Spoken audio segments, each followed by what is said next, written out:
Like I said last week, many teams have risen, but many have fallen, and especially in this Western Conference, so expect to see some bold predictions.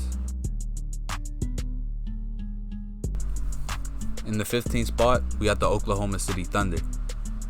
Oklahoma finds themselves at the very beginning of a rebuild.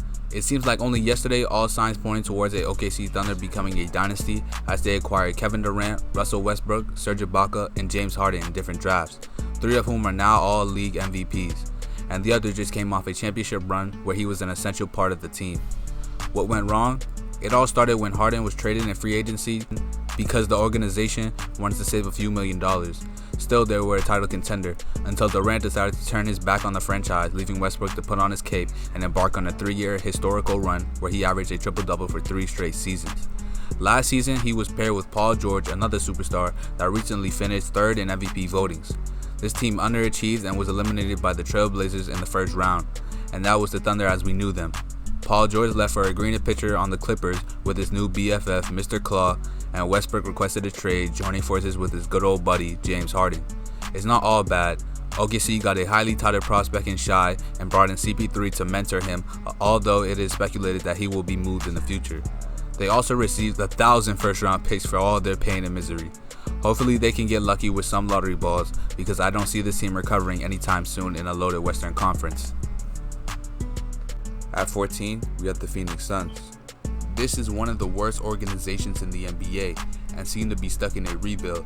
They have a rising superstar in Devin Booker and recently drafted the Bahamian big man DeAndre Ayton with the first pick in last year's draft. At its core, they seem to have the necessary building blocks to turn things around, but until then, we have absolutely no reason to believe in this franchise that hasn't been relevant since Steve Nash was a part of the organization. They did very little this offseason to help their cause. I mean, they did acquire Dario Saric and Ricky Rubio, but even these feel like typical Suns accusations. That's at best make them competitive instead of make the playoffs. Come on, you have to feel for Devin Booker, who is arguably one of the most gifted young scorers we've seen since Kobe. If things don't change, I can see them losing him in the future. Perhaps Booker and Ayton can come into the season feeling like they can dominate at their position and they can have a miraculous season and fight for the 8th seed, but I doubt that in a crowded West. Good luck in the lottery next year, Phoenix. Let's keep it moving. Next at 13, we have the Memphis Grizzlies. To be honest, I have to say, for a team that's going to lose a lot of games this year, I love the Memphis Grizzlies. They recently parted ways with the last 2 stars of the grit and grind era, and Mike Conley, who would play with the Utah Jazz, and Marc Gasol, who was dealt mid-season to Toronto, where he later won a championship. They immediately started the rebuild process and got lucky by attaining the 2nd pick in the draft, and got Ja Morant, who was expected to be a can't-miss prospect with immense potential. Last year, they drafted Jaren Jackson Jr., who fits the mold of the modern-day big man. Dillon Brooks, another young promising player, is still there, and I feel like growing pains are around the corner, but with this young core, things should look promising. They may end up with the worst record in the Western Conference, but I do think their rebuild is already off to a great start. Next up, we have the Timberwolves. For the past few years, the Timberwolves entered the regular season as a team that was supposed to make the next step, but every time they disappointed. Last year started with a disgruntled Jimmy Butler, which had a lot to do with how things played out for them. Butler forced his way out of town. Speaking of towns, the world-class big man is said to be a once-in-a-generational talent, and all the metrics seem to back these sentiments. He just seems to have little help, and that brings us to number 1 pick from 2014, Andrew Wiggins. He's been accused of having all-world talent and athleticism, but poor work ethic, and many would agree that that was the main reason for Butler's exit. Many speculate that he could be dealt in the near future. Present times haven't been kind to teams that boast on one of the league's best big men with minimum supporting cast. Just ask Anthony Davis, who forced his way out of New Orleans, having little team success with the organization, or DeMarcus Cousins, who never made the playoffs with Sacramento Kings. But on a high note, they did draft NCAA tournament breakout star Jarrett Culver, and still have often injured but a nice 3-and-D player in Robert Covington. It's not a fetch to think that they could possibly have a good year in similar fashion to Davis' Pelicans, but this is the next one of those I have to see to believe it things. The future hinges on Wiggins finally deciding that he wants to take the next step as a basketball player and in his career. At number 11, we have the Dallas Mavericks. The Mavericks have all the makings of a team on the rise. They drafted Luka Doncic, the successor to Dirk, and last year traded for the Unicorn to pair him up with. These two have yet to see the basketball court together, but it seems like they have paired 2 up-and-coming stars whose skill sets complement each other. I love the addition of Delon Wright, who I think so highly of. Not only is he going to be a good point guard for this team, he will also give Luka a backcourt mate who can guard the opposing team's point guard.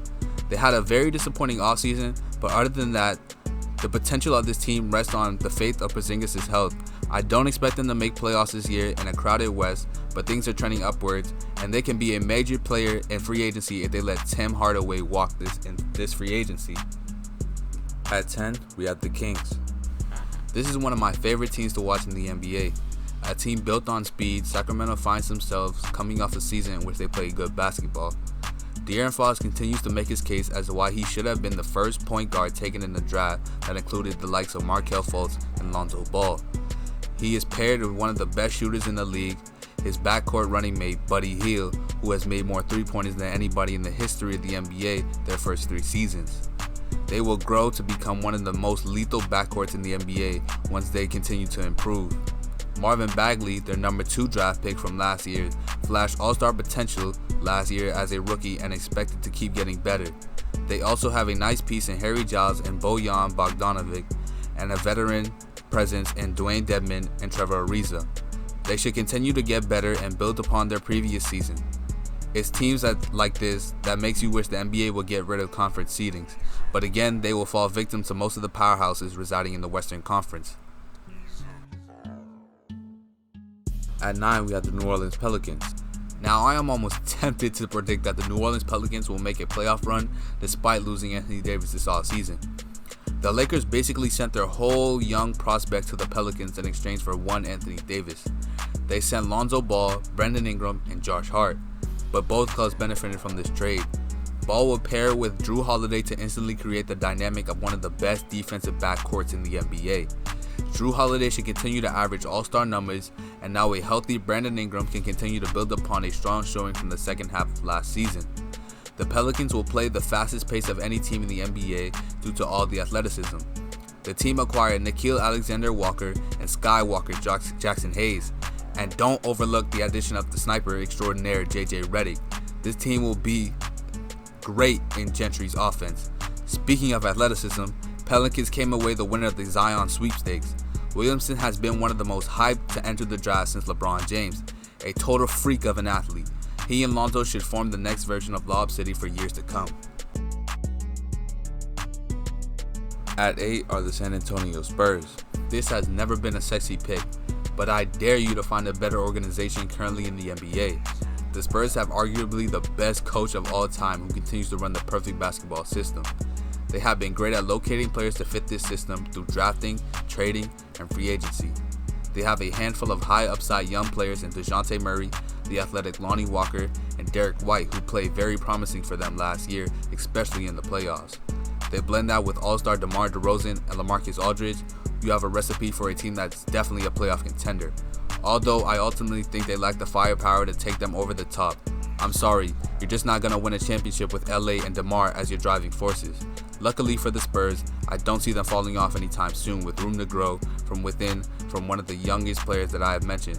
But until then, I said they'll just remain a playoff contender and always be a tough outcome postseason. At 7 is Utah. The Jazz are coming off a season where they were bounced from the playoffs by Harden and crew for a consecutive year. They made a big splash this year by acquiring one of the most underrated players in the NBA, Mike Conley. He will be able to alleviate some of the pressure off of rising star Donovan Mitchell, who has become a one-man band in the offense, and this hurt them in playoffs.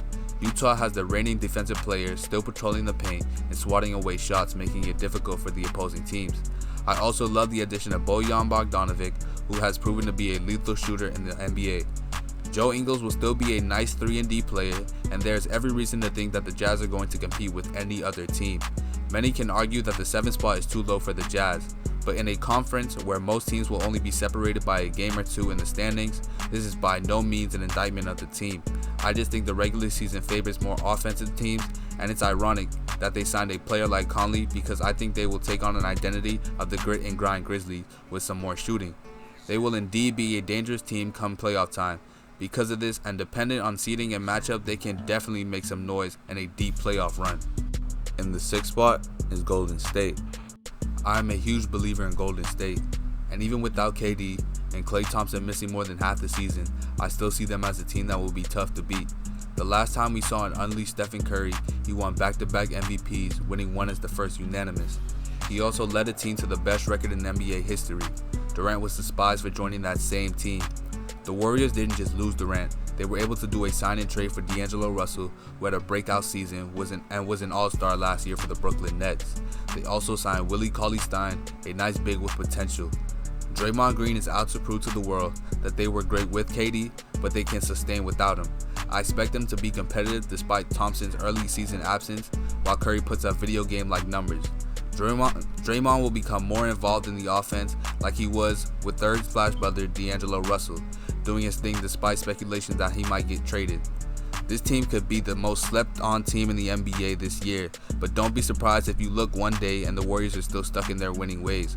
The postseason is where things get tricky, as I think they need to avoid at least one of the top 2 seeds to make a deep playoff run. I can still see if this team is a title contender if Klay Thompson is back and up to speed by the time playoff rolls around. At 5 is Portland. The Blazers are coming off a very successful season where the brilliance of their backcourt was on full display in the NBA playoffs. They trumped the OKC Thunder in a 5-game series win as Damian Lillard delivered the blow that started a rebuild in OKC, with his iconic step back over Paul George to take the series. CJ McCollum was not to be outed, as he put on a performance to eliminate the second-seeded Denver Nuggets. Their dream season was eventually ended by the Warriors.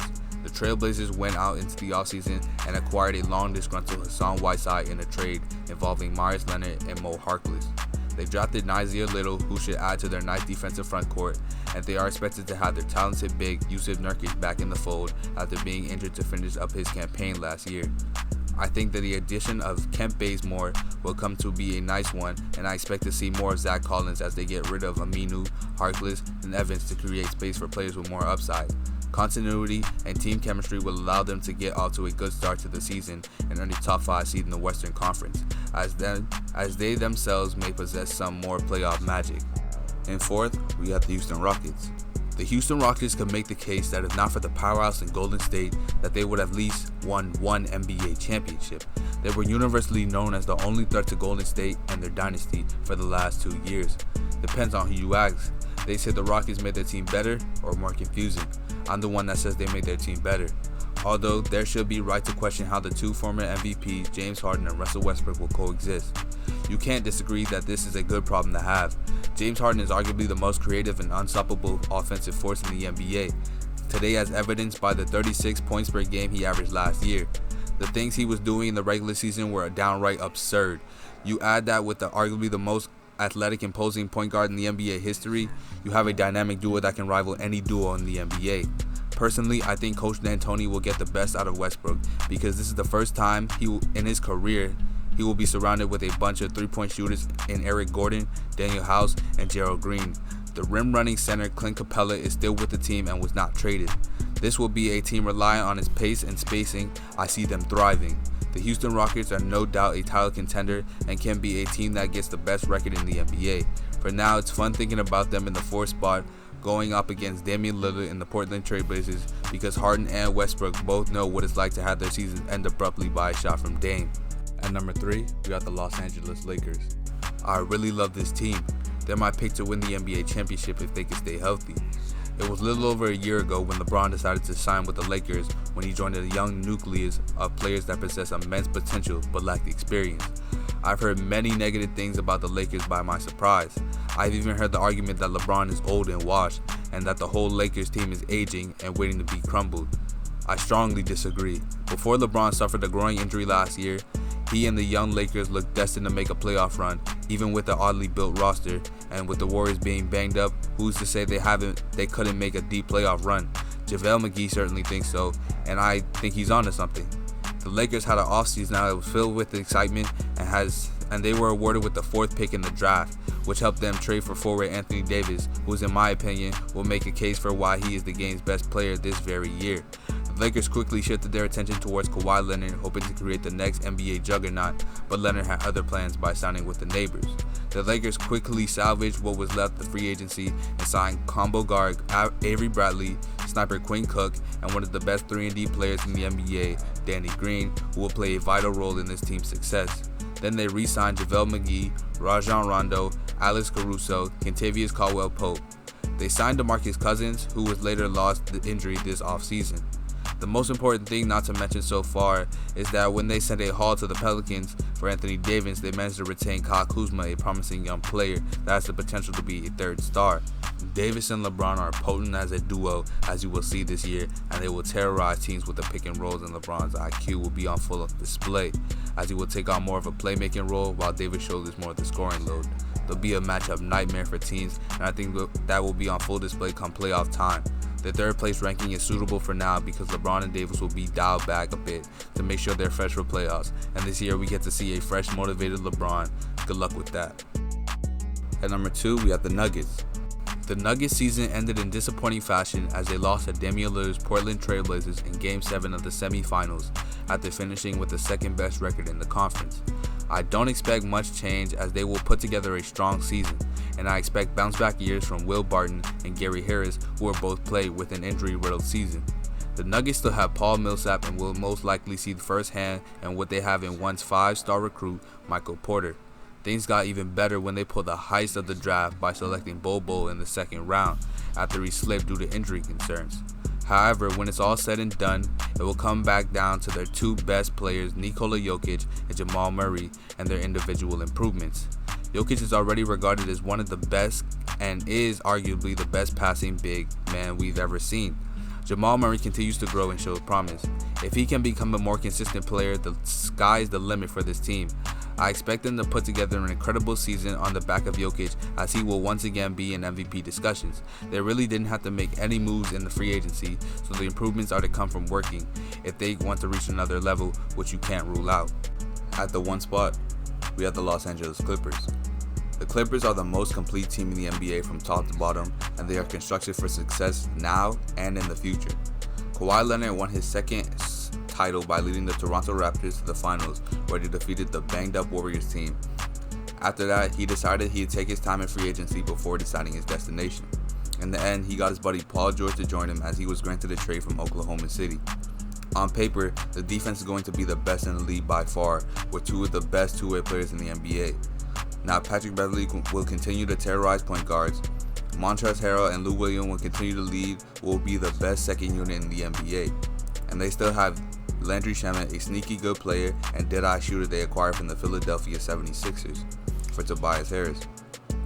They are who many picked to win the Western Conference because Jerry built them and now Doc Rivers will coach them. I fully expect this team to have a great regular season. Aside from the Lakers, I don't think any other team can defeat them. All in all, I expect an exciting season full of highlights and memorable moments, ending with both the 76ers and Lakers facing off in the finals. Who will win? I don't know. I guess we have to wait and see. But that's all for today.